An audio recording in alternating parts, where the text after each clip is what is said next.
Hello, and welcome to Keystone Copycats with Chris and Zach. I, of course, am your host, Zach, and he, of course, your other host. Chris. The big baby boy himself. Do you like when I call you the big baby boy himself? I'm indifferent. Do you need me to burp you? Not right now. Okay. You know, when my son was very small, I used to pat him on the butt and say I was farting him. Oh. I don't know. Trying to get the gas out. I think I remembered. So I saw this morning, I was driving my son to school, and I saw a truck, and it had a sticker on the rear window. You want to know what the sticker said? Yes. It said, "My mirrors pull out, but I don't." Oh. I I don't get it. don't know why your mirrors would need to pull out. Well, I know that. Here's the thing. That is the thing, though, is like there are some trucks that have these mirrors that go out, and you can like push them back in if you need to fit a tighter space or what. I don't know. Whatever. I think part of it is like you can pull them out so they can see further if you're like towing something. I guess so you can kind of have whatever. I suppose. But like, it just seems like more of a hazard being stuck into the other lanes. Yes, it does.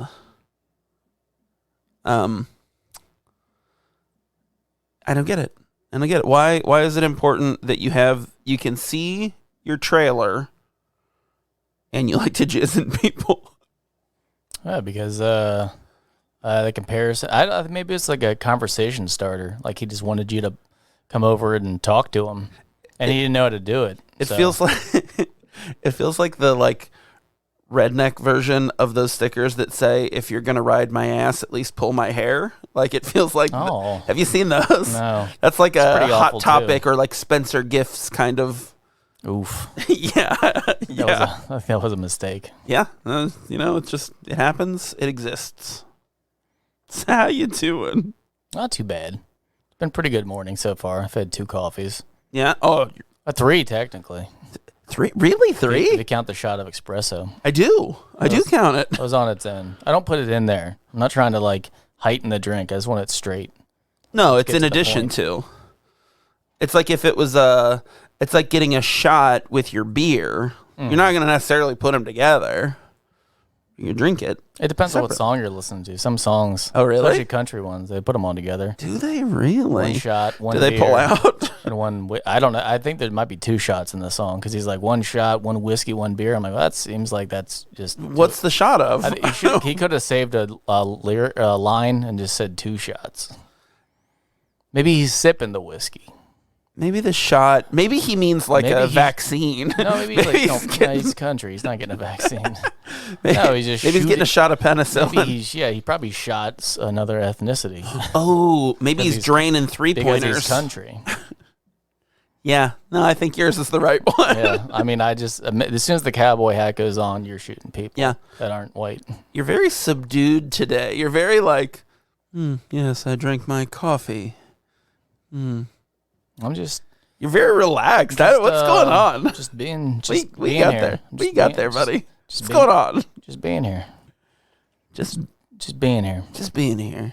Just living in the moment. I'm just being in this moment, you know. Tell me something. With you. And this is important, okay? Do your mirrors pull out? I don't. Follow-up question. No, I don't. When you're having sex with your truck, do you pull out? I make very inappropriate comments a lot. But it's during intercourse? Is that what you're saying? Yeah, always then. When you're intercoursing? Yeah. I like it. But I'm not going to do it this time. Do you want to give me an example? One time I didn't pull out. And I was like, this is just like my mirrors. Because they don't pull out. Yeah. And then you felt bad because you didn't get that upgrade to your truck where the mirrors pull out. I felt bad because I ate a bunch of food. Oh, that too. This horse ate a bunch of food yesterday. What? There was this horse. He wasn't throwing a fit, but he was definitely like being dramatic because I've never seen a horse roll on the ground. And it was this big old belly of a horse, and he was just rolling around, itching his back. And I was like, man, that's like the biggest belly ache in the world. He's like, oh, shouldn't eat all those saturated oats. Too many oats. Yeah. I've never seen a horse roll on its spine. I didn't know that was possible. Yeah. Huh. He either had a really bad itch or he was bloated. Did you call that horse ambulance? No. They would have dissected them, taken them away. Have you ever heard that story about the town up north that has like the drunk moose? No, what, off apples? Yeah, they would like the apples would fall and he would get drunk and they called him Buzzwinkle. Oh. It's pretty clever. This is a good story. I heard it on NPR a few years ago. I like that. And so, like, if an animal on its own will just eat forever, like they eat till they get sick, right? Not necessarily. No, I don't know. I think some of them do. Dogs do that, and I've seen cats do that. Fucking dogs. And hamsters and gerbils will do that. Yeah. So I love that the strategy for animals is just to get real big and fat. It's that like their strategy is just to get giant. We're animals, and I am pursuing that strategy. I guess they think that like if I'm big enough, nothing will be able to eat me. Yeah, try to eat me right now. But once again, like, so if animals had their way, it would just, I guess just like us, just get big and fat. Yeah. Come eat me. Yeah. Try it. It's sad that that's what all programming is. I'll roll away from you. Just keep going, man. Just fuck it. Just get to the other side. Which is eat like your way through life. Well, it's funny because like for like thousands and thousands of years, like humans had to like we were like nomadic, like sort of like scavengers, and like we would just have to like eat what we could, you know? And so there was no like precedent for like the vast abundance that we have today, and you still have that instinct ingrained in you that you're like, I gotta keep going because I might not have food, like, so I have to like get everything I can while I can. The dinosaurs had it right. What?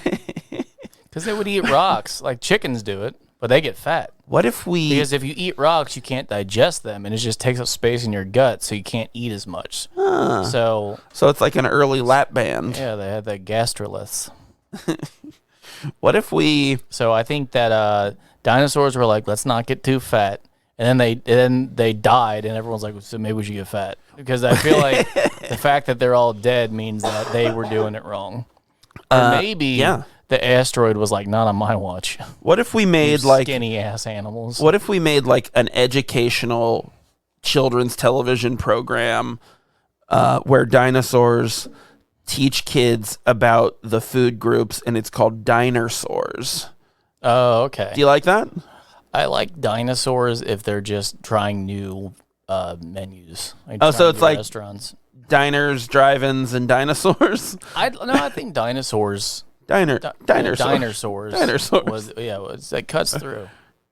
It really gets to the clean. point. It's really clean. But they never there's one, the T-Rex, he can't eat, so you have to feed him. Yeah. And then there's animosity building up because the Apatosaurus is always like, I don't feel like doing this every time, and like I want to enjoy my meal. Yeah. So they're kind of like an older married couple, and they don't speak anymore because the T-Rex is just kind of a nuisance. I think they need to find a depressing show. I think we start 22 seasons in where it's already taken its toll. I like that idea. I like the idea of starting something like in the middle. 22 years. I like that. Yeah. Like our friendship. And then let's start it now. Yeah. 20 years in. And then the Apatosaurus dies, and the T-Rex has to have a government-assisted dinosaur help him. It doesn't care. It gets a helper monkey, and then it's just like a dinosaur remake of Monkey Shines. Is that a thing? Monkey Shines? Yeah. It's Christopher Reeve. He's in a wheelchair and has a monkey that helps him, and then it's evil. And he goes into its mind and goes out and kills people. It's bonkers. Oh, yeah. I feel like I saw that on daytime TV. Wild movie. Oof. So how you doing? I rejected a woman. She flicked a burger on me. Wait, what? There's a woman at the intersection not far from you. And she was in a car, and there was a big fella next to her. Yeah. And she kept looking over and smiling at me, and I was like, "Oh, this is weird because your fella's right there." Like maybe it was a brother. Or no, they wanted a little fella for their. It's weird. But she kept looking at me. It was noticeable. I was looking away, doing the polite thing where I wasn't making eye contact. But then I looked over, and she was still staring at me. And then when I would catch her eyes, she would smile. And I'm like, oh, she's definitely trying to send me a little message there, even though there were dudes right next to her. So I kept not trying to look at her. Yeah. So did it twice, and she kept making eye contact and smiling. And then on the third time, I looked back, and she was flicking something at me.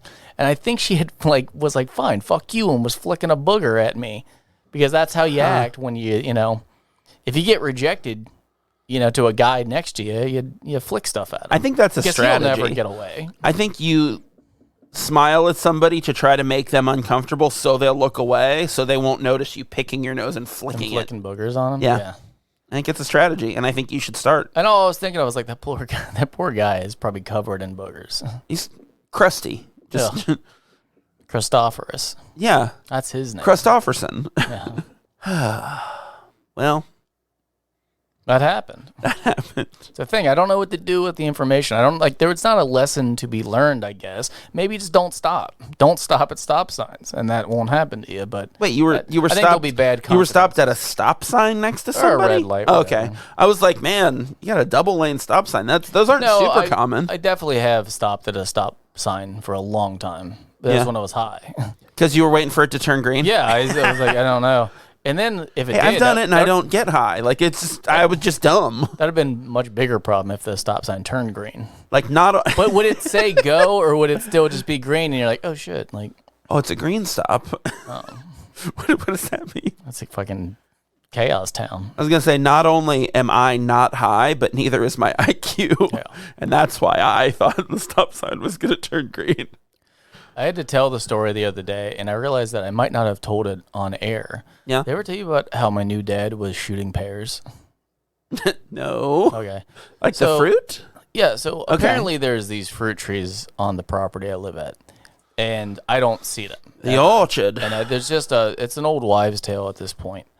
But apparently and you're about to have a new wife. There was pears growing in this tree. So my dad was out there and I guess trying to shake them. Like he had his servant up there trying to shake the pears out, and it didn't work. And I found out that they was just kind of a half-assed attempt. So he really wanted the pears. So he went back on his own and took his pistol and was shooting at them, trying to shoot the stem. He was trying to shoot them so down? they would fall. But I was like, so what happened? Like, how many did you get? He goes, I didn't. They kept exploding. I'm like, so if anyone happened to catch that, a 73-year-old man took out a gun and started shooting a tree. And if they had bothered to stop, they would see he was shooting at pears to get them. I think shooting at the pears is way less crazy than just shooting at a tree. I don't know. I don't know if anyone would see the difference, really. And even explained, there's not much difference. And I was like, how good of a shot do you think you are? He goes, what, you think I couldn't hit him? I said, well, did you? He goes, well, I hit the pears. He's like, don't worry about it. Then you're a good shot if your goal was to make pear sauce. I think you could hit a pear. I think you could shoot a pear. I wanted to fucking throw a pear at him for the incompetence.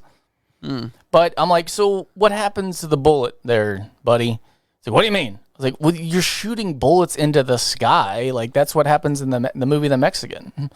You can't just shoot pistols into the air with zero You can't shoot straight up. We know that. Well, it'll still come down eventually. Eventually, but nowhere near you because you're shooting away from you, up and at an angle. I don't know. So, you're acting like it's his problem. There was another one of those situations where I didn't have any backup, where I'm just like, I'm having this discussion, and they're like, yeah, of course I did. I'm like, oh, I mean, okay, if you don't understand why this is ludicrous, then I can't start explaining it, because totally. I think that I could live 1,000 lifetimes, and I would never have the same type of stories that you have, because you are just a magnet for weird shit happening. Yeah. Yeah, I mean, I know I've told this one before, but it's just what happens with just me is that everyone, like on Thanksgiving, everyone in the room had good reception, and the TV, the Wi-Fi was working perfectly, and everything's just going great except for me. And I just turn over to my fiance, and she goes, yeah, I don't know. Like, I don't know why it's only you and your stuff. Like, it's weird. Literally, this makes sense. She goes, look, like like I was trying to watch this show, and it wouldn't let me watch the show that I wanted, and everyone else was able to watch whatever they, like, it was like perfect. Like, what were you trying to watch? I think you should leave. Oh, she sent me a video of you watching it on your phone. No, it was very funny. Yeah, it was. She got it to work because she plugged it into my phone. It wouldn't work. That's and then really she funny. took my phone and tricked it into thinking it was her, and then it worked because it was like a good 45 minutes. Like, and she showed me. She goes, "Look, it's like I'm connected. How come you're not?" I said, "Just because." that's just how it is when you're me. That's very funny. Yeah, I like it. I don't know. Like my son does the same thing. Like everything works for him, and then if I physically touch it, that there's like a magnetic current. You're a problem. Current is what I'm hearing. Yeah, I don't know. So I love that. Yeah, I think it's wonderful. I was thinking about the way that you've you used to live in the suburbs. Yes. Of a city, not too far, maybe 20 minutes from the city. A couple times. And in your backyard, you had a giant fire pit, you dug a pond, you had axe throwing, you had bales to shoot arrows at. Mm-hmm. So you put all this country stuff in your backyard. Because you're like, oh, I want to do this stuff. But now you live out in the middle of nowhere and you don't have that stuff anymore. Instead, you put in a disc golf course. Yeah, I finally got the room. But I think it was well, I didn't need to dig the pond because I got the river. That's true. The river comes That's through. True. But I mean, it's really a creek, but it doesn't do it justice to call it a creek because a creek to a Midwest kid is like a puddle, like a running. Let's call puddle. it a stream. But this sounds more. This thing's 16 foot deep. It's big and a good 80 foot wide. So it's big. To me, it's it's a river. It's a river. Yeah. I mean, you can launch fucking motorboats in it and shit. So yeah. Anyway, I don't know what the definition of. I don't know what what differentiates it. But no, I put the in-ground fire pit in there, and I'm just been working on. I'm just saying, it's like the axes and the arrows and all that stuff you did in the suburbs, and then you leave there and you're like, you know what? I miss the disc golf. It's because I was playing country, and now Now you are country, so you don't have to. Yeah, so you now it's not the fun. cowboy boots. It's not fun to imagine anymore. I was shooting a wedding on Friday, and the photographer is originally from Alabama. She moved up here for a couple years and moved back, but is still has a couple of weddings booked here. We're sitting in the back room during dinner, and she looks down. She's wearing cowboy boots, by the way. She looks down and she goes, "I got mud on my boots. That's country." And I was like, you just wrote a song. That is a fucking country song all day long. I got mud on my boots. That's country. It was so perfect. I loved it. All country songs are so predictive. Mm-hmm. I dislike it very much. And then in my fiance's car, we've been listening to Christmas tunes. Oh, yeah. And it's on a country station, so the country commercials still come on, so it's very disheartening when I realize what's happening. And then I hate that. When I react too fastly, it's just us sitting in silence when I turn it off. I can't stand it. I like that too. Yeah, that's good. No, I don't really listen to the radio much, I'll find a Christmas playlist on Spotify if I want, or I don't know, we were listening to NPR yesterday. That's about it. You listen to Cheddar News? Cheddar News? Yeah, Cheddar News, like the cheese. No. Tell me about it. There's a fucking gas station, and it's really cheap gas, so I won't stop. I won't stop going to it. You won't stop stopping there. But the pumps are always fucked up. So cool. I have to put in 80 cents at a time kind of thing because the pumps. I hate that, dude. I hate that, and you have to gently hold. You're like, come on, keep going. It's every single one. It doesn't matter what angle my cars are parked at. It's always just shitty because it's me. Because apparently everyone else doesn't have the problem. So it doesn't matter what car. He's got a cell phone. Because it's multiple of my cars. That's that really I go, funny. And it's always just me. I'm like, this is fucking. I don't think people are telling me the truth. I think it's happening to other people, and they're just lying about it. I hope you're right. Crazy, but anyway. It's always bright and early in the morning, and I think the sensor goes off when it sees me because I'll be standing there for a minute, a good 30 seconds, and all of a sudden, Cheddar News here, because they have the little TVs on it. Dude, I hate that shit. It's too sophisticated for being that shitty of a place. Yeah. But once again, the gas is cheap. So I'm going to go there, but it's Cheddar News. Have you heard about blah, blah, blah? And I'm I get all my information at the gas station early in the morning, fucking 5:30 in the morning. So Cheddar News is your CNN? It's always just bad information, though. It's talking about enchiladas and shit I could make. I'm like, dude, it's fucking 5:30. So it's literally just talking about cheese. Yeah. It's literally just talking about cheese. What the fuck? I don't know. They give some kind of actor updates, and then most of the information is older. It's not new enough. It's Dave Swiss has booked a role. You're like, wait, hang on.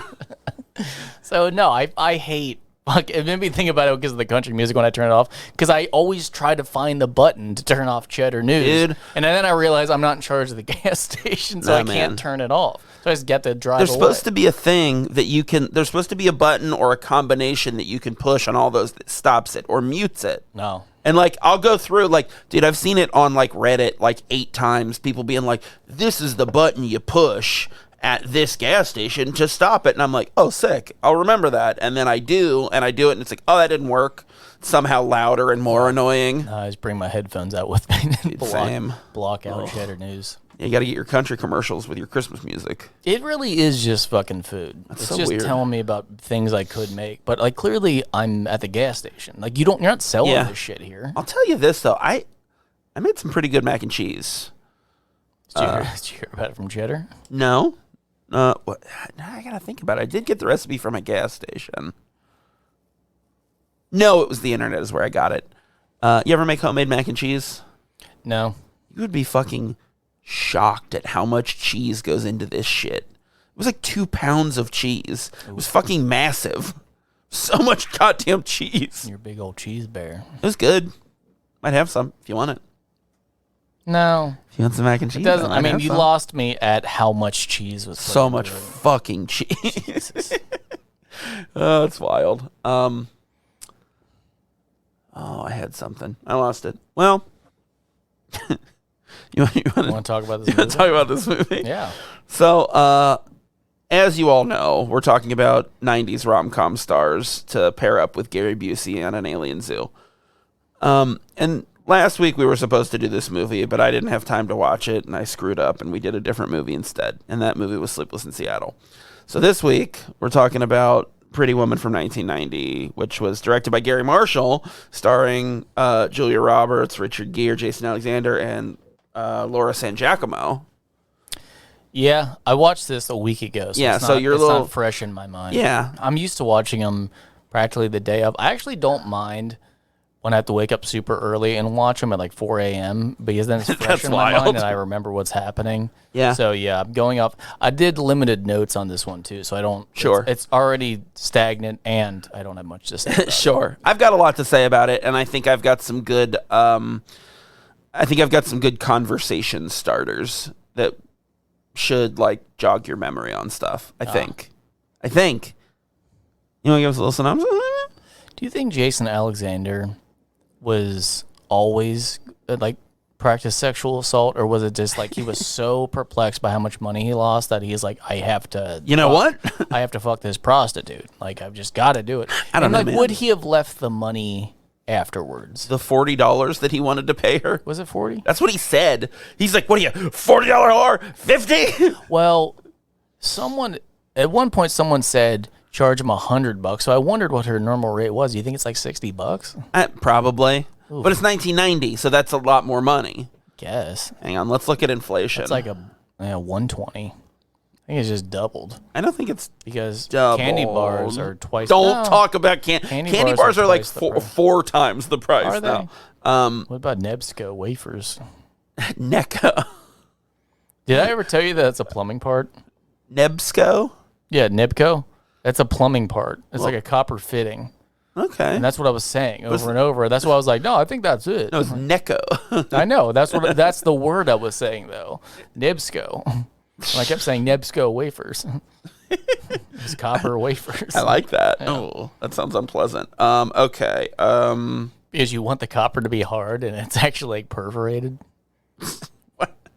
Got holes in it like a bird's bone. Like a single bone. That's my bird bone. Okay. It breaks all the time. Okay. Wow. It is $60 in 1990. Is $136 today. I said 120. I was pretty close. Yeah. So it did more than double, but not by a ton. I feel like if I were to get a prostitute now, I would assume I was going to spend $200. Like, but that's like I mean, I don't know. Well, you don't want to cheap out either. Well, I take it back. If I just picked someone up off the street, I'd probably be like, all right, like $100. How about that? So let me ask you this, though. But if I were going to get a nice escort, it'd probably be like $300 to $400. I was going to say, if you're in Vegas where it's legal, like, what's a reasonable price there, do you think? For just standard No kissing. Yeah, I guess I'd want to kiss. Yeah, but you're not going to get that. Like on the cheek. Oh, on the cheek. Like goodbye. Like thanks. Like kiss me on the cheek. Hey, can we have sex for 35 minutes and you alternate kissing my cheeks the entire time, just back and forth? Smooch, smooch, smooch, smooch. You know, I feel like that would get itchy. I wouldn't pay for that. Why would it be itchy? You know what? I wouldn't even not pay for that. Just don't do that. I'm gonna do it. What? Okay. So you get 2 girls, and you're having sex with the one, and the other one's just there for kissing your cheek randomly. Ooh. She kind of walks like she's doing her own thing, like not like that. Like she's like on her phone doing. That's high class living, my friend. Yeah, it counts as a threesome. Yeah, technically. You can brag to all your kisses. Shitty friends who thought that was cool. Yeah, your frat bros. Jesus. So there has never been a time in my life where I was like, I'm gonna go get a prostitute. I'm always just like, that's fucking weird. It's always such a strange thing to pay for sex. Yeah. I don't understand it. Yeah. And I think part of it is also like there's such a stigma in our like culture about it that like even if it's something that you wanted to do, I don't know, man. I feel like I would be like, this is gross. Why would I do this? I've paid many strippers in my day, and it's always been awkward. Never been to a strip club. It's always like, this is very uncomfortable for you. And yeah. me. I feel like I should leave, right? I'll just leave. I think you should leave. I think I should leave. So about that synopsis, was the synopsis just saying, do you think Jason Alexander does sexual assault? Is that it? No, I left. Because I like it. I left it brief. There was about 5 sentences on the synopsis. Yeah. I just went with the first one. Yeah. Okay. Modern update on Cinderella. That doesn't seem right, but that's what the No, TV... I think it's more like a Pygmalion kind of thing, you know? What, like because she's ugly? Like Pigman? No, that's like a classic story of like a rich man who's like trying to like take a low class woman and teach her like about high society and pass her off as like someone fancy, you know? So I've known about...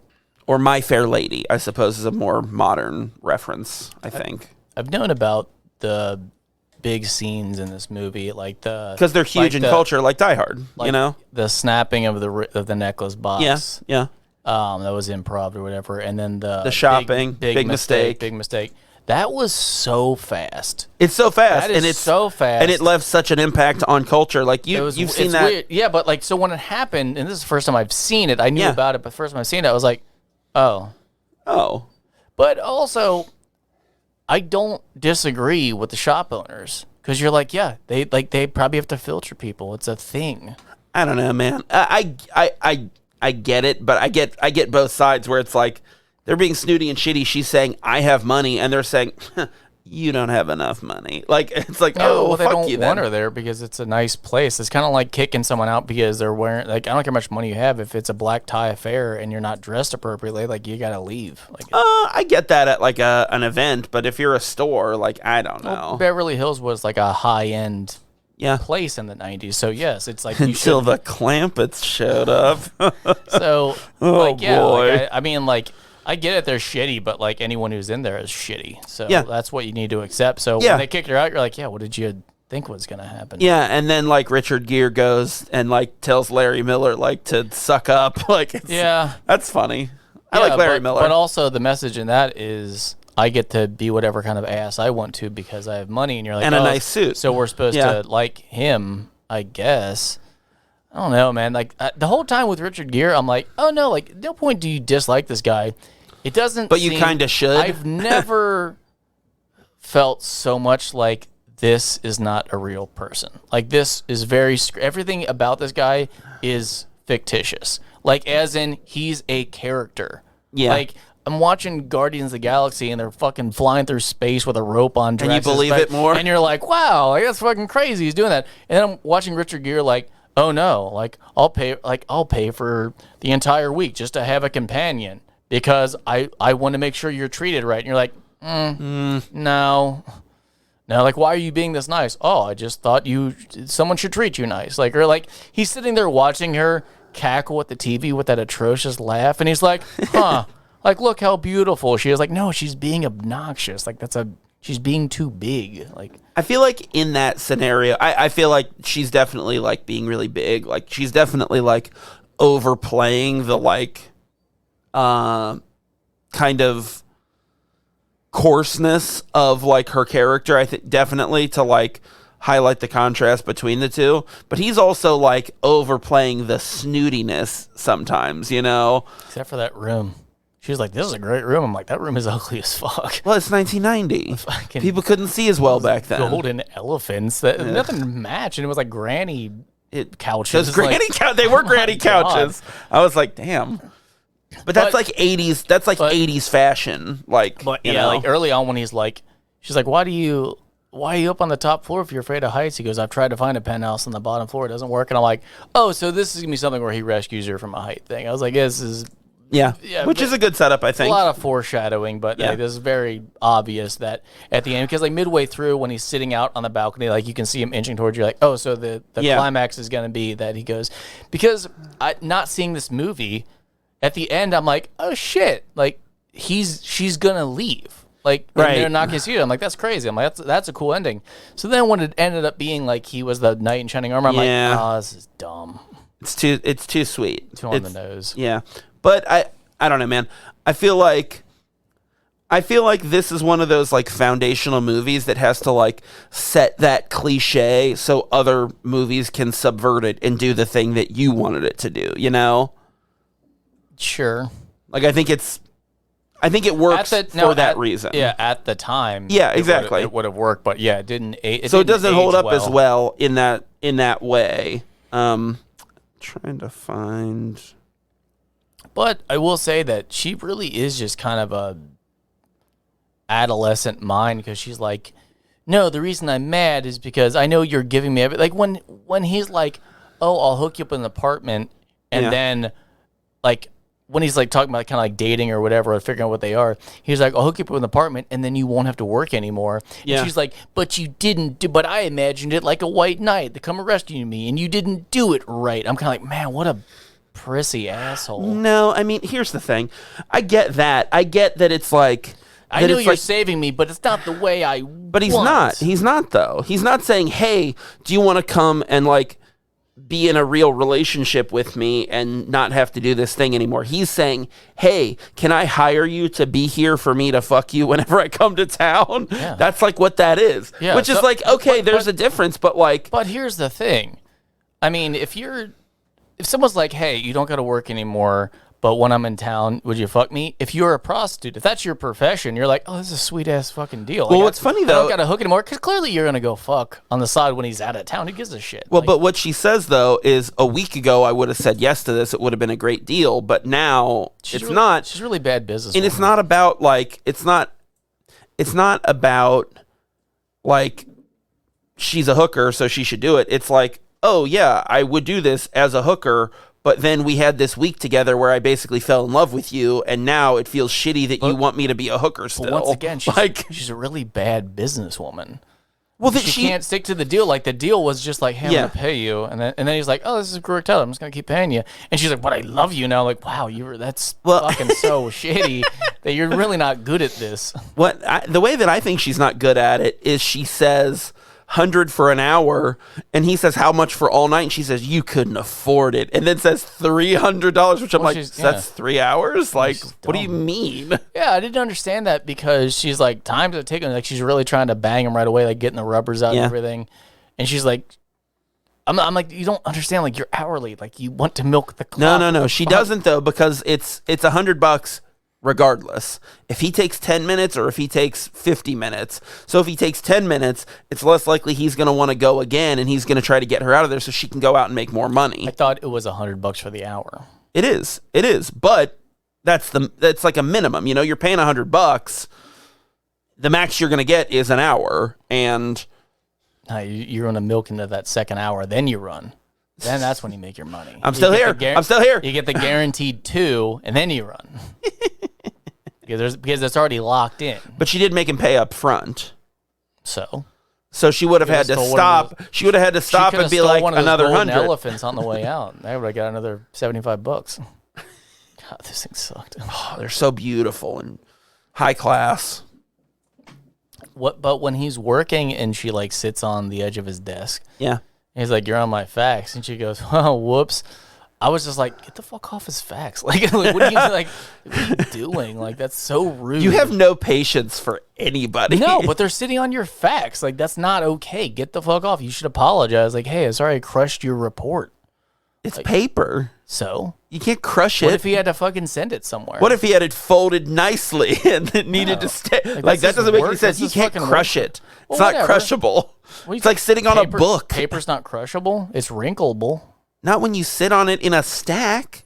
No, it is. You could bend the edges. All right, let's do some experiments. I got a lot of paper. I want you to sit on it. I think if someone came over and sat on your guitar that was sitting flat, it's not crushable, but it actually is. Could you not do that? It actually is. No, I've seen you be territorial with your possessions. Who's sat on a guitar?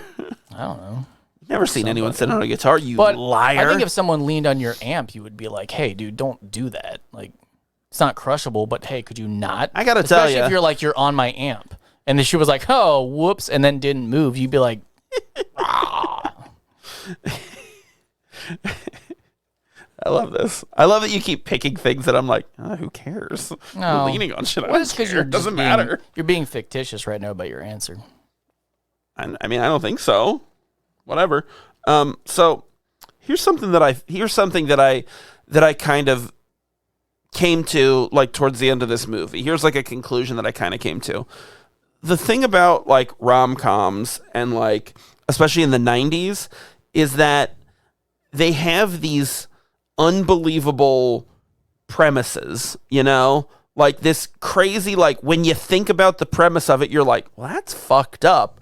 But they make it charming and kind of like sweet anyway. And I kind of feel like something we have to do here is we have to like analyze these movies and see like which one works the best, which one has the most batshit premise. And like, I think those are factors that we have to think about on these. What do you think? Yes. So like, from the two so far, we got one more next week. I'm not 100% sure on which one it is. We'll look at Sandy B's IMDb before we end here. But from the two, I think Sleepless in Seattle is somehow a crazier premise, but this one is, I think, more impressive that they make it into a rom-com. And from like what I heard originally is like this was like a hot script kind of going around, and it was much, much darker. Mm-hmm. There was no like real comedy element to it, and I think like at the end she ended up with like some disease or something. I was literally like, gonna say it like, was dark. What are they gonna do? Like make it something, like something contagious? It was like really dark, I think. And then like it gets rewritten, developed, and like they bring in Richard Gere and Julia Roberts, who are obviously like, you know, these like rom-com star. Although I guess they're not at that point. This is kind of their like beginning for that, you know. But like I don't know much about Richard Gere's acting history, like what he did before this. That's a good question. I don't know. We should look at his too and see. Was he in Primal Fear? I feel like he was. That sounds really familiar. Let me look at him. All right. He's in Chicago in 2002. I fucking hate Chicago. Oh, An Officer and a Gentleman. That was his big like thing, you know, and that is like a rom-com. That's like, or I don't know if it's a comedy at all. I think it's just like a romance. That with the whole thing where he goes and picks up the woman and carries her out of the factory and like the dress whites, you know. I think she ate more than their $300 worth of the money. Like I think she ate more in room service. Oh fuck yeah! Like she had so much shit. She got so much shit. He was really spoiling her. That's one of those times where I'm just looking at Richard Gere. I'm like, this isn't real. Like no one's really he's just throwing money doing around this. Like and I don't really care how much he's worth. He was in Primal Fear because once you get enough money, you know when to waste it, when not to. And I still think someone would have said something because he wasn't like a billionaire. No, he wasn't. He's called a multimillionaire, but still, like normally, someone who's in that category is pretty strict on money. Well, but thinking about it that way, even when they're being lavish, they know when they can write it off. When you can't write off a, well, maybe he was eating all those strawberries alone in his room. So it's inflation from 1990 is 2.61. So, looking at it, it's if he has $10 million, then that's 10 million 26 times that's 26 that's $26 million today. Like it's if he has $100 million, that's 12.6 million. That's a lot of money. You know, like it's just one of those things where like, yeah, stuff was cheaper and money was worth more, you know, like so I don't know. She seemed like, I didn't know how old she was supposed to be. I guess she was supposed to be like early 20s. Yeah, I think she's like 22 or something. I think that's the idea. She's pretty young. But young enough that she can say, I'm going to finish high school, you know? She didn't seem like she knew much. No. Like when she was like, didn't know about tipping, like the guy that was in the room. the bus, yeah. And then after that, I really, like, I didn't know what was happening, but she was like, I'm like, does she not know what strawberries are? Like how poor was she that she'd never seen a strawberry commercial? Strawberry?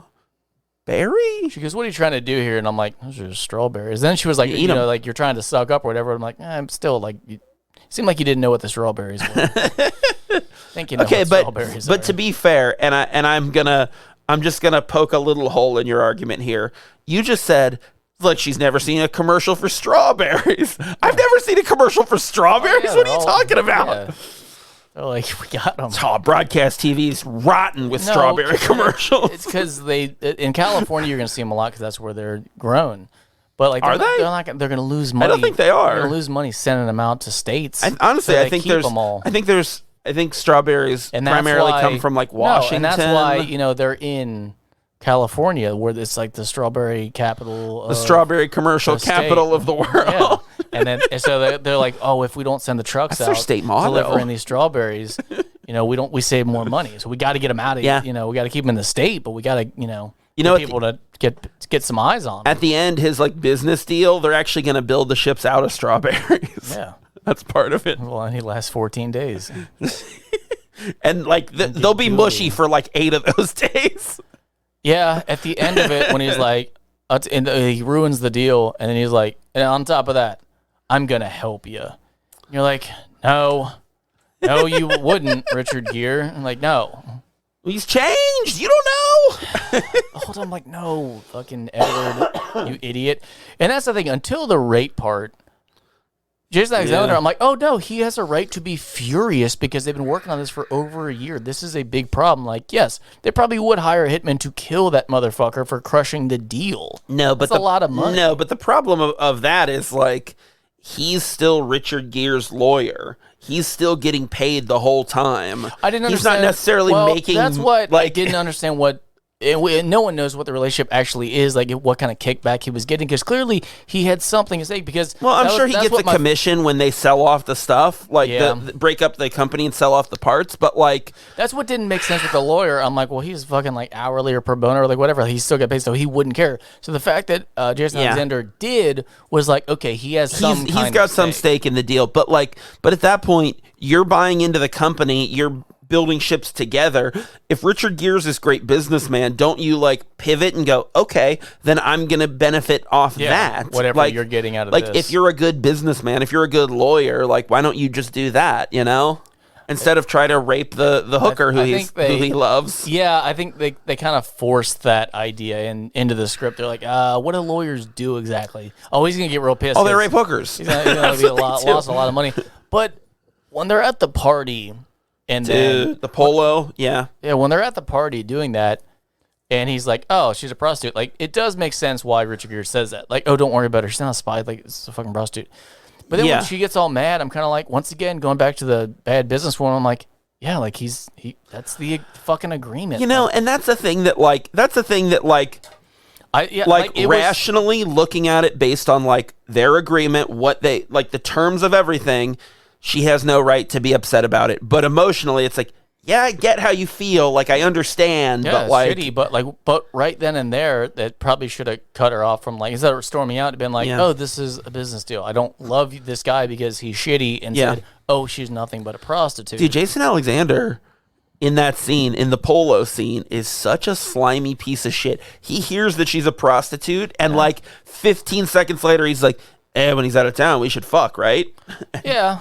And she's like, yeah, okay. Once again, like, if you're into prostitute, she's an attractive young prostitute. For sure. And you're like, oh yeah, fuck it. Like she's like the top tier of prostitute. Although I will say that if my buddy, business partner, whatever, my client was like, hey, I'm fucking this girl, I wouldn't be like, I need to fuck her right after you then. Like, I'd be like, I don't think I'm going to have sex with that prostitute. Maybe this is a situation that you're currently having sex with. Maybe this is a situation.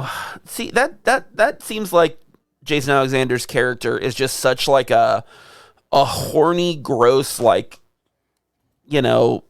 scumbag who's like, I just gotta get all the hookers. If there's a hooker around, I gotta fuck her. Like, yeah, I don't know. That's why. what drove him wild. The whole movie is that he couldn't control himself at the end. Yeah, it just seemed like, okay, I don't think people would act that way. Like, I hope not. No, it was just, Jesus. I was like, okay, like, it was pretty shoehorned.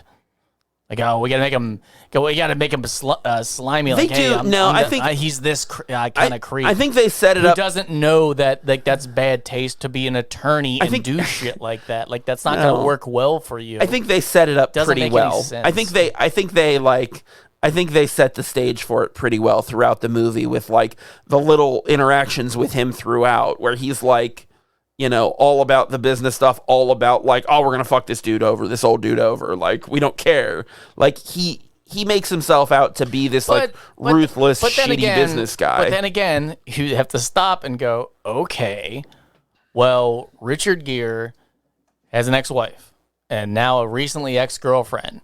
And his quote-unquote best friend is this sleazeball. You're like, all right, so what's he hiding then if he is the... Like, it just doesn't make any sense. Like, you wouldn't hang around or have this guy as an attorney who's that fucking grimy if he had nothing to hide. Right. And there is one thing, like, in, like, this type of movie that always comes up for me, which is, like, if the guy is so good, why is he, like, bros with this absolute piece of shit? Exactly. Like, why? So something is off in that demeanor. And I'm not saying Richard Gere is not... Either he's a piece of shit like Costanza, or he's just going through life like, oh, I didn't realize what a piece of garbage this guy was. And at that point, he's a fucking moron. But the entire time, no matter what, how it's set up, I'm gonna like, this is terrible. Like, someone should stop Richard Gere and be like, hey, bro, you just got out of yet another relationship. Don't like fucking literally fall that in love day with this prostitute. Like, someone's got to intervene. It's like he had a stroke. I think that's what it is. Like, he actually is evil, like his lawyer. That's why the lawyer's so mad and confused because he has a stroke and he's worried. And the lawyer's worried about him. Like, hey, you're not acting right at all. Like, so what's going on with you and this woman? I've got another theory. And he's like, I love her now. Like, I've got another theory. He'd never had strawberries before, and it just like set it off. Yeah, it just like. It blew his mind. He'd it never changed been to California. His life. Yeah, he's from New York. He'd never seen a strawberry commercial before. So he saw one and then immediately was like, that's why he stole the car. He goes, I gotta find a prostitute. He's like, she's got red hair, red like a strawberry. That's because you don't know why he's going crazy in the beginning. It's because he's strawberry. I would say craisins, but he was he had a bout of strawberry psychosis. He's stressed berry. Yeah, it was a straw break. I think that's when. Yeah, that's when he has the aneurysm in his brain. Is when he's driving around going insane, and then he's a different person entirely. When he had his straw break with reality. That's it. If you look, he's just doing the thing from The Shining. He's just writing the same thing over and over. Like, that's what he's working on all night. No, I think if you look, he's just doing the thing from Big Lebowski where he draws the guy with a boner on the pad over and over. The Jackie Treehorn. So I think I want to talk a little bit about these like rom-com leading ladies, and they all have this like iconic pairing. They have like a guy that people associate them with. So like Meg Ryan, you might say Billy Crystal from When Harry Met Sally, but they only work together that one time. She works with Tom Hanks in Joe vs. Volcano, Sleepless in Seattle, You've Got Mail. They're like even though they don't work together, like, I don't know, 6-7 times, whatever, it's just a couple, but that's still like the iconic for her is Hanks. And so Richard Gere is, I think, that for Julia Roberts, even though they only work together a couple times, but they're always like thought of together. She has Richard Gere, and she also has kind of Hugh Grant, from like Notting Hill or whatever, but I think it's really interesting. And I'm trying to think of like who that leading man is for Sandra Bullock.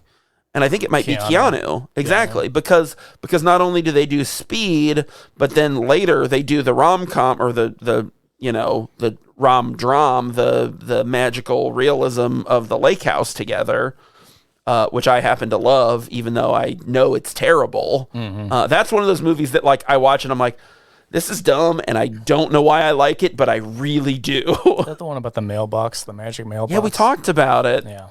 And they put the letters in Bruce Willis's mouth. Yeah. We talked about this. With the bald top. But I think it's really interesting. They turn his red ear up for the mailman. Do you think Sandra Bullock could be Stallone in Demolition Man? Her dad? Her dad? She has sex with? Her dad lover? Yeah. What a weird movie that is. Maybe we do that as a bonus just for fun. Just get some more Stallone out of the way. God, what a movie. I mean, we did 2 Arnolds. Fuck it. But if we do that, we got to do Jean-Claude. Like I wanted. Time Cop? I mean, any of them. Really. Here's the thing: is every Jean-Claude movie is fucking bad. Time Cop. They really are. Really bad movies. I'll watch them. But yeah, I think we got to watch Time Cop if we're going to do one of them. But like, I watched Kickboxer again, and I'm like, oh, this is painful. Like, I love it. They suck. They really suck. They're like just bad movies. Yeah. And I'm trying to think of one good Jean-Claude Van Damme movie. Yeah. Maybe Double Closest Take. Is maybe Street Fighter? I don't know. No, that's the one he was all coked up on. Is Double Take $10,000 in cocaine in 1 week? Is Double Take the one with Dennis Rodman in it? Yeah. No, that's not a good movie. Yeah. They're like they're in like a basketball shaped spaceship or something. Oh, really? Like there's a scene where they get into a giant basketball. It's very stupid. So we're watching that one day. And then we judge Sandra Bullock after we watch it.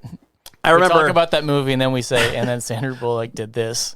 I remember it was one day in like 2005, and I'm just like laying in my bed watching TV one like Sunday afternoon, and you call me and you're like, dude, I'm watching Time Cop, and I'm like, so am I. Yeah. And we're just both watching it on TV, realizing how great it was. Yeah, Time Cop didn't make sense because the cars changed direction. They get onto what looks like a Lego DeLorean on a train track. Yeah. It flies into a wall. They go back in time, and when they get there, they're without the car. But then when they come back to the present, they land. They're in the car going the opposite direction out of the wall. I don't get it. That is hella trust. To put the wall there, like zip into this wall. I guess anyone could have been like, "Hey, could we just have the tracks go for like a mile longer, just in case? Let me ask you this: just in case it doesn't work, so we don't crash." Is the wall the time machine? You have to go through the wall. No, that's the time machine. I think the time machine is trust, and if you don't have it, you die. The time machine is trust. When you gain trust, you travel through time and space. It's magic, like friendship. Yeah, that's it. God damn it! I still want to go back real fast on one of my notes that I need to talk about. The bellhop. I'm also going to justify his behavior. Okay, she doesn't have the tenant's name. She doesn't have her friend's name. Oh, you mean the hotel manager, Hector Elizondo? Doesn't have a key.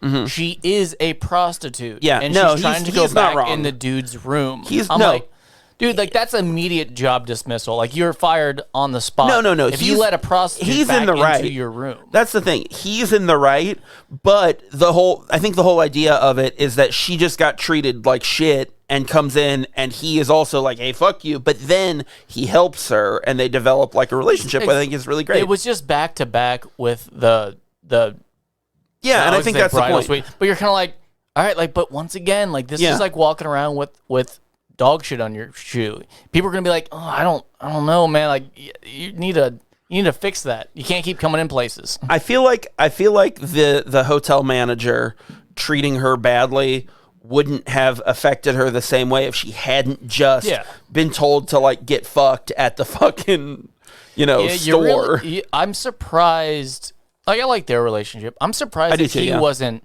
slimy too in his office. Like, that would have made it more like, God, every day of her life is just terrible, and that's why we want to root for her. Because, like, you know, they're in this bad situation, and he comes on her too, like, comes on to her as well.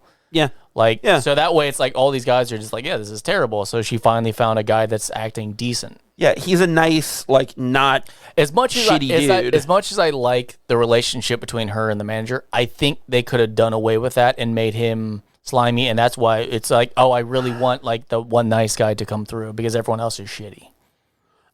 I think there's like an important distinction between Richard Gere being the nice guy who she loves versus the nice guy platonic relationship who's like, I'm not gonna fuck you over. Like we can be buds. I like the message of, if there's ever a guy that seems okay, go with him because all these other guys are just fucking awful. I think if the hotel manager should be the message, because that's really what happens in real life. I think if the hotel manager is a slime ball, like you say, I think it's Tim Curry. I think it can't be Hector Elizondo. I think it has to be Tim Curry, like in Home Alone 2. Oh, so it's the same guy? Yeah, I think it's the same guy. He gets transferred after he loses the kid in New York, so they put him in California. No, he gets transferred after he tries to rape the hooker. Oh, and then he's like, okay, I'll just... And then he's like, I'm going to catch this kid. I'm going to go and see his dad in the shower. Yeah. That movie rules. Yeah. I was going to say, then, like, most of the movie, like, the B-roll is just people walking by with pizza, and he's confused. And that's it. So, and then Home Alone, he finally figures out what it is. He's like, pizza. Pizza. No, that's Rob Schneider, right? You bring Rob Schneider in too. He's the doorman. He's the bellhop. You bring the whole crew. So, okay, I want to ask you this: how does Julia Roberts' hooker compare to Jamie Lee Curtis from Trading Places? Who do you like better? Jamie Lee Curtis. Yeah, absolutely. Because she's more believable. She's more self-reliant. She's more, hey, I'm doing this thing because I make good money, and she's a good businesswoman too. She's a good businesswoman for sure. I think she knows what her job is. Julia Roberts seems like too naive in this, where you just feel sad. Like, oh, like Jamie Lee Curtis was like, fuck it, I know what's about to work. Like, this is going to work, and I got my shit together. Where Julia Roberts does not have her shit together. You know what? I actually think that Pretty Woman, like, makes a great, like, I think she completely splits the difference between the Jamie Lee Curtis, like, or Julia Roberts splits the difference perfectly between Jamie Lee Curtis in Trading Places and what's her name? Ralph Macchio. No, Arquette from True Romance. Yeah. Because she's so Jamie Lee Curtis is she's a hooker, she's a good person, and Dan Aykroyd realizes that, but she's also like a good businesswoman. And then Patricia Arquette in True Romance she's a hooker, but it's literally her first day on the job. She's never done it. She's this innocent, so she can still Christian Slater can still fall in love with her. Two customers, but yeah, go ahead. Yeah, but so it's like so Julia Roberts falls right in the middle of those, where she's like experienced, but not like as grizzled and smart about it as Jamie Lee Curtis. Close. I agree with you on certain points. I think she's closer, splitting the difference between Jamie Lee Curtis and then Wendy from Breaking Bad. Oh God, she also likes meth. Like, that was B-roll. It was like she was up on her fire escape smoking meth. She would. I do see her like getting a root beer from a vending machine. I can see that. And then she fucks the kid. Yeah, yeah. Kid Jesse. I thought you would really appreciate, like, when they're first up in the hotel room, like when they're watching I Love Lucy and she's on the floor and then she starts like getting sexy. She goes the long way up his pants. Oh, I wrote that. One of my notes is he's going the long way. I wrote it too for you. So she was doing it, but I don't. Once again, Jamie Lee Curtis. It's that she. You know what? She's a good person too. She knows it's a business transaction with Dan Aykroyd, but also when he's sick, like, she takes care of him. Like, she's nice. Where Julia Roberts isn't really. Like, she's kind of like fun, but she's not nice. Like, she wants to be spoiled and taken care of. Like, she's not really outgoing and giving, where Jamie Lee Curtis is. I think that's the immaturity of it. I think that's her, like. I think she's like she's pretty mature. She's younger. I think Jamie Lee Curtis is probably supposed to be like nearly 30 or whatever. And I think Julia Roberts is supposed to be like younger, moved out here with a boyfriend who was a piece of shit, and then had to like figure it out. Let's go 10 years ahead in Trading Spaces. Yeah, they're all clearly wealthy, but Jamie Lee Curtis has her own place. If they're still dating, they have their separate property, whatever. Like I think they're both pretty independent. Where Julia Roberts is completely dependent on. Yes, but I also think she doesn't care about that. I think she's fine being like secure and happy with a man rather than like. What's the rest of her life look like? Because who knows? Yeah, that's a good point. I think Jamie Lee Curtis, after Trading Places, I think she's rich, but I think she'd be an entrepreneur doing something. I think she's Jamie Lee Curtis from Knives Out. Yeah. Like that's, like... I mean, yay and nay. She's... Jamie Lee Curtis in Knives Out wouldn't. But once again, more independent, like she accomplished something, whereas her dad hooked her. No, she accomplished it. That's the whole point in Knives Out is everyone else mooched off him, and she was a self-made business. Okay. And her husband mooches off her. Okay, fair enough. I forgot about that part. What's his name? Don Johnson? Yeah. That's a great movie. The sequel just came out. Yeah. You gotta go see that. So, but anyway, I don't think Julia Roberts is even in the same league where, like, she's just, like, maybe she's a mom, but, like, whatever. She's just, like, a housewife kind of thing. That's interesting. Okay. I'm not saying that as in, like, that's a bad thing for anyone. If that's what she wants to do and she's happy with that. Like, I think she's just, she's different. She's more of a mooch.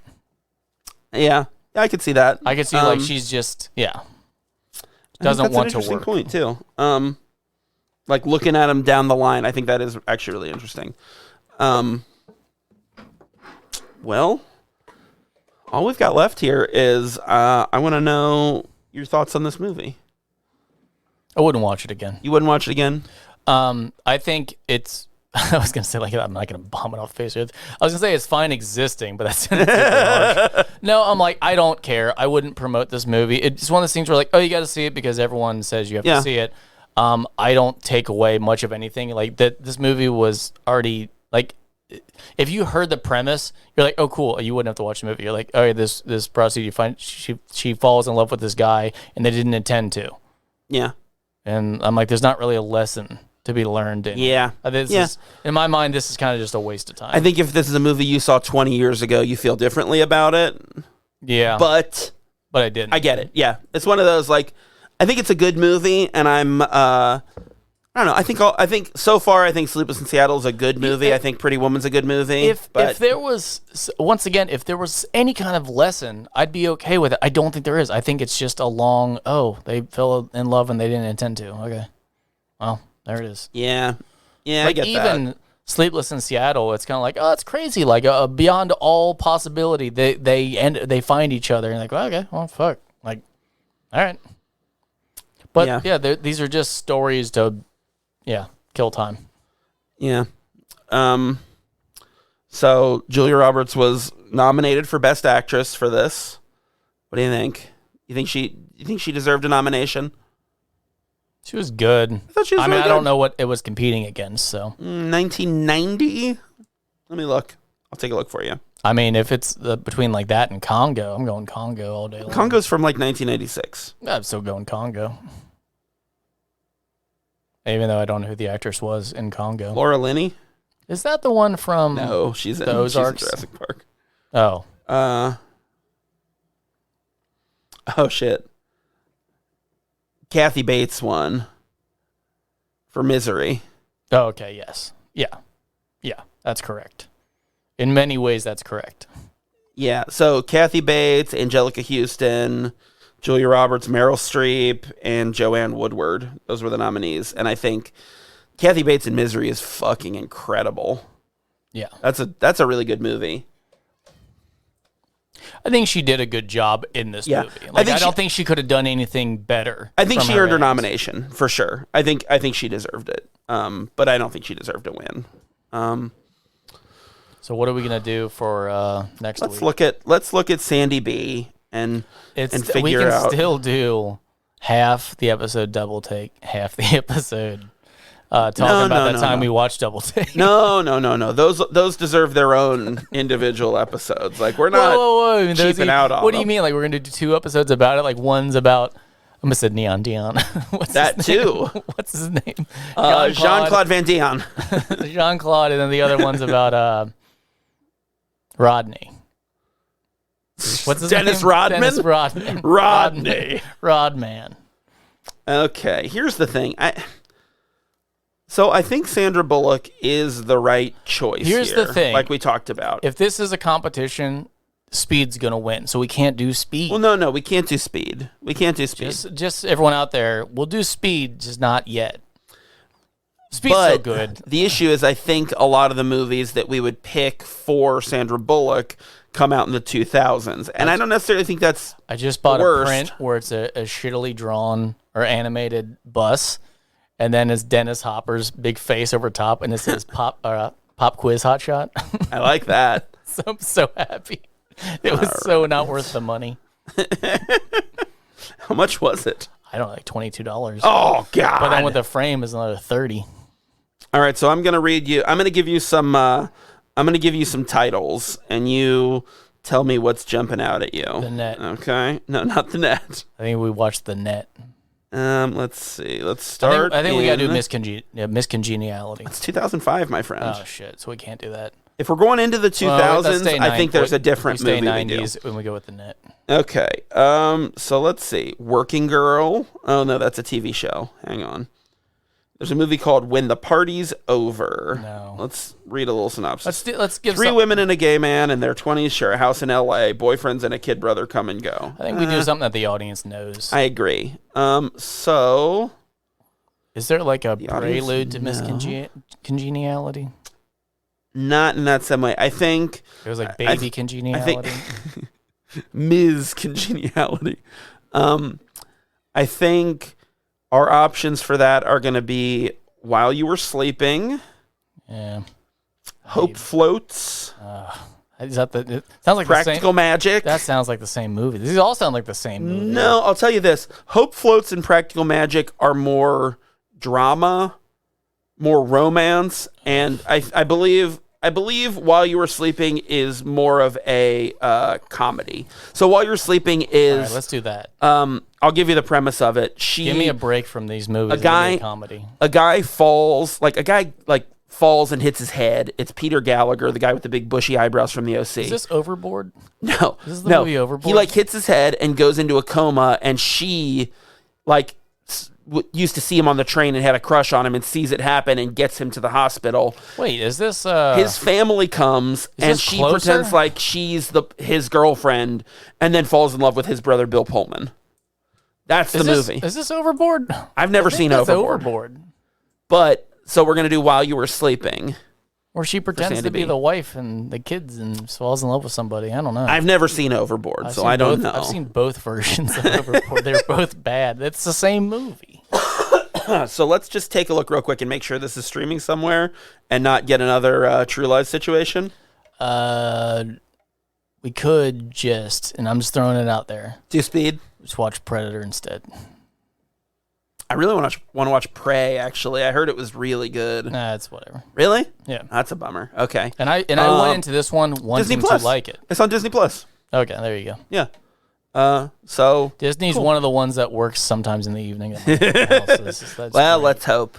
So we're only going to base movies off what I can watch at my house. I'll tell you this, and I don't know what types of devices it works on, but I know most of these streaming services, you can download stuff for trips. Yeah. So it might not work on a TV app, but maybe an iPad, and then you could use AirPlay to throw it on the TV or whatever. And we always remember to do it in the evening when we can't download it. Why don't you download it on your phone now? No. Before you leave here. No, Disney Plus works sometimes. Sometimes. Yeah. All right. So next week we're going to talk about While You Were Sleeping, and then you're going on a honeymoon, aren't you? Yes. So we're going to take a break. You want to take a break? We'll probably take a break. We'll take a week or two off. Maybe we'll come back in the new year. We'll see. We'll discuss. We're going to take a little break. You have to say we'll hear. We'll hear? Because they'll hear. Oh, you'll hear. Yeah. They won't see. Oh, you'll hear. You'll hear all about it. Oh, God. I thought you were going to do the Kevin Spacey thing. You'll see. You'll see.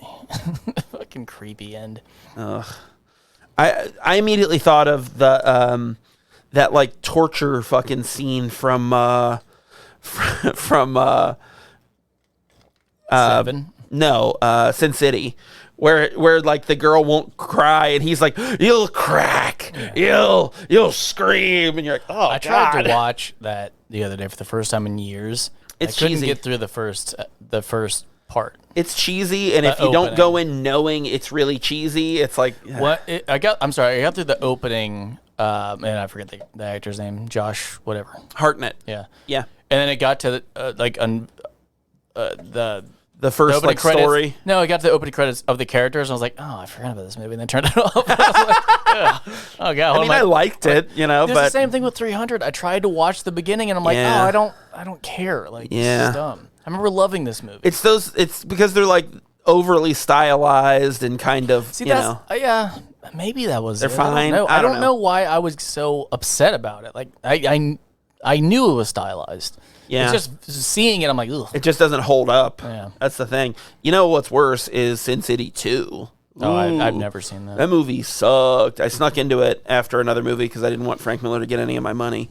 He's a piece of shit. How do you really feel? Like that. Oh. All right, cool. So next week we're talking While You Were Sleeping. We're talking Sandy B.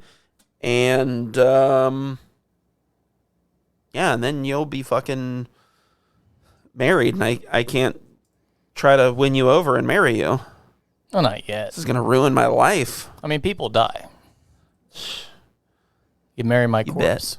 I'm gonna marry the shit out of that body. All right. Well, I think that's it for this week. What do you think? Yes. Correct. All right. Well, I'd just like to say thanks for listening this week and every week. And tell all your friends about us. Be sure to subscribe wherever you get your podcasts. If you like what we do, you can rate and review us on Apple Podcasts. You can find us online at KeystoneCopycats.com. We're at Keystone Copycats on Instagram and Facebook. If you got something to say, you can email us at KeystoneCopycats@gmail.com or leave us a voicemail at 513-239-7682. If you're looking for something to do, go listen to Sinclarity. There's a bunch of episodes, even though we never finished, and we will someday. And until next time, I'm going to be Zach, and he's going to be... Please. And bye.